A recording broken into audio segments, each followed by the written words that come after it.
விநியோக திட்டத்தை தனித்துறையாக்கிட வேண்டும், ரேஷன் பொருட்களை பையில் அடைத்து கொடுத்திட வேண்டும் உள்ளிட்ட 20 அம்ச கோரிக்கைகளை வலியுறுத்தி மயிலாடுதுறை மாவட்ட ஆட்சியரகம் முன்பு தமிழ்நாடு நியாய விலைக்கடை ஊழியர் சங்கத்தினர் ஆர்ப்பாட்டம் நடத்தினர்.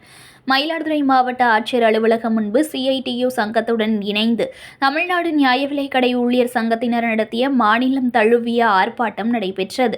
சங்கத்தின் கௌரவ தலைவர் ராஜேந்திரன் தலைமையில் நடைபெற்ற இந்த ஆர்ப்பாட்டத்தில் CITU மாவட்ட ஒருங்கிணைப்பாளர் மாரியப்பன், மாவட்ட நிதி காப்பாளர் ராமானுஜம் ஆகியோர் சிறப்பு அழைப்பாளராக பங்கேற்று கோரிக்கைகளை வலியுறுத்தி பேசினர்.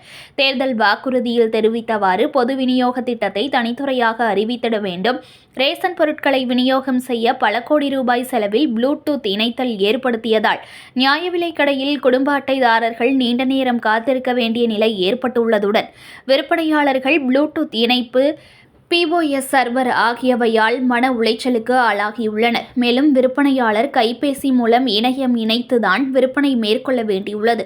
எடையாளர் ஒருவர் அவசியம் தேவைப்படுகிறது. மேலும் புதிதாக இல்லம் தேடி பொருள்கள் விநியோகம் என்னும் புதிய திட்டம் மூலமாக வாகன செலவு, லோட்மேன் தேவை, எடையாளர் அவசியம், மழை பெய்யும் நேரத்தில் சேதம் ஏற்படுவது உள்ளிட்டவைகளை நியாய விலைக்கடை ஊழியர்கள் எதிர்கொள்ள வேண்டியுள்ளது.